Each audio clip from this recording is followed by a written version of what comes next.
Hi అండి, అందరికీ నమస్కారం. నేను Shyamla. Welcome to Shyamla regular vlogs.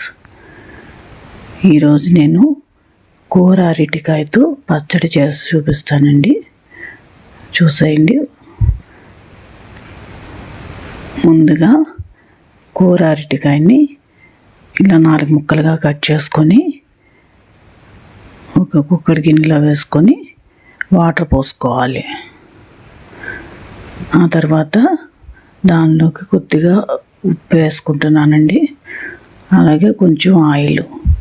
ఈ ఆయిల్ ఎందుకంటే కుక్కర్లో అరటికాయ ఉడకబెట్టినప్పుడు కుక్కర్ అంతా బ్లాక్గా వచ్చేస్తుంది కదండి, అది క్లీనింగ్కి కూడా కష్టం అయిపోతుంది. అలా కాకుండా ఉండాలంటే ఆయిల్ కొద్దిగా యాడ్ చేసుకోవాలి. ఇప్పుడు స్టవ్ కుక్కర్ పెట్టుకొని విజిల్ పెట్టి ఒక 4 విజిల్స్ రానివ్వాలండి. ఈలోపు మనం ఆనియన్స్ కట్ చేసుకుందాం. ఒక మీడియం సైజు ఆనియన్ తీసుకొని ఇలా సన్నగా కట్ చేసుకోవాలి. ఆనియన్ అనేది పెద్ద ముక్కలుగా కట్ చేస్తే ఈ పచ్చడిలో బాగోదండి.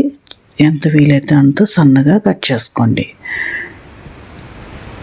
ఎక్కువ తినేవాళ్ళైతే కొంచెం ఒక ఫుల్ ఆనియన్ కట్ చేసుకోవచ్చు, లేదంటే కొంచెం తగ్గించి వేసుకోవచ్చు. అలాగే ఒక 2 పచ్చిమిర్చి కూడా కట్ చేసుకుంటున్నాను నేను ఇక్కడ. ఇవి చాలా ఘాటు ఉన్నాయండి ఈ పచ్చిమిర్చి, అందుకనే ఒక 2 యాడ్ చేస్తున్నాను. కొంచెం కారం తక్కువ ఉన్న పచ్చిమిర్చి అయితే ఒక 3-4 యాడ్ చేసుకోండి. ఎందుకంటే మనము దీంట్లో ఇంకా ఏ కారం అనేది యాడ్ చేయమండి, ఓన్లీ ఈ పచ్చిమిర్చి కారంతోనే సరిపోతుంది. అందుకని ఇప్పుడు ఒక లెమన్ కూడా కట్ చేసి పెట్టుకోవాలి. ఇప్పుడు కుక్కర్ విజిల్ కూడా వచ్చేస్తుందండి.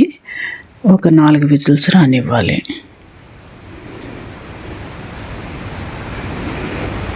ఒక 4 విజిల్స్ వస్తే ముక్క బాగా మెత్తబడుతుందండి. అందుకోసం 4 విజిల్స్ రావాలి. చూడండి, ఇక్కడ బాగా ఉడికిపోయింది. ఇలా మెత్తగా ఉడకాలి. ఇప్పుడు నీళ్ళు మొత్తాన్ని వంచేసుకోవాలి. చూడండి, ఇక్కడ కుక్కర్ గిన్నెలో అడుగున అసలు నల్లగా అనేది అవ్వలేదు చూడండి. అందుకోసం మనం ముందుగా ఆయిల్ వేసుకున్నాం. ఇప్పుడు వేడిగా ఉన్నప్పుడే ఈ తొక్కు తీసేయాలండి. అరటికాయ పైన ఉన్న తొక్కుని వేడిగా ఉన్నప్పుడే తీసేయాలి. ఇక్కడ నేను తీస్తున్నాను. బాగా వేడిగా ఉంది చూడండి. అలా వేడిగా ఉన్నప్పుడే తొక్కు తీసుకోవాలి.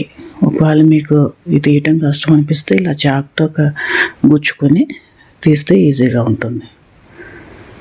ఇప్పుడు బాగా మెతుక్కోవాలండి. ఒక గరిటె తీసుకొని ఈ వీడియోలో చూపిస్తున్నాను కదా, ఇలా బాగా మెతపాలి. ఎంత బాగా మెదిపితే అంత స్మూత్గా వస్తుందండి. ఇలా ఈ పచ్చడికి ఇంతే మెత్తగా స్మూత్గా పేస్ట్ లాగా అవ్వాలి.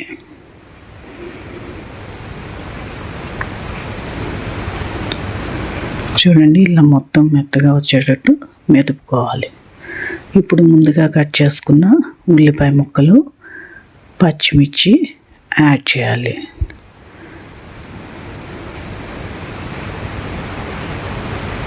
ఇప్పుడు దీనిలోకి మనం కట్ చేసి పెట్టుకున్నాం కదా నిమ్మకాయ ముక్క ఒకటి తీసుకొని పిండుకోవాలండి.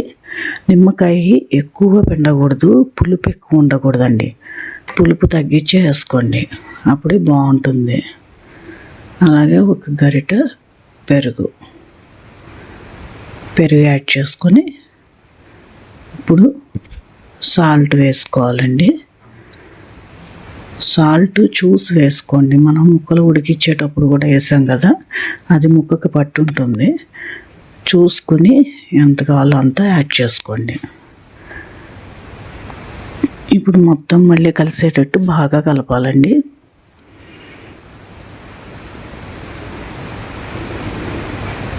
చూడండి, ఇలా మొత్తం బాగా కలవాలి.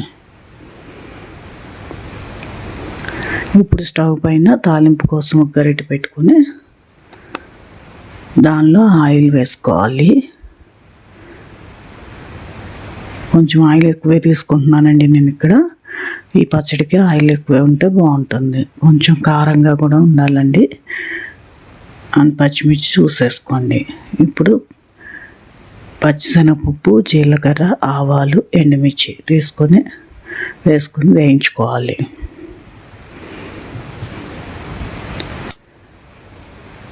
ఇప్పుడు పచ్చిశనగపప్పు వేగిన తర్వాత కొద్దిగా పసుపు వేసుకోవాలండి. పసుపు వేసుకొని వేయించుకోవాలి. లాస్ట్లో కొత్తిమీర, కరివేపాకు వేసి వేయించుకొని ఆ తాలింపు మొత్తాన్ని పచ్చడిలో వేసుకోవాలండి. ఇలా పచ్చడిలో వేసేసుకున్నాను. ఇప్పుడు మొత్తం కలిసేటట్టు బాగా కలపాలి. అంతేనండి, కూర అరటికాయతో పచ్చడి రెడీ అయింది. చాలా టేస్ట్గా ఉంటుంది. మీరు కూడా ట్రై చేయండి. ఉంటానండి. నమస్తే.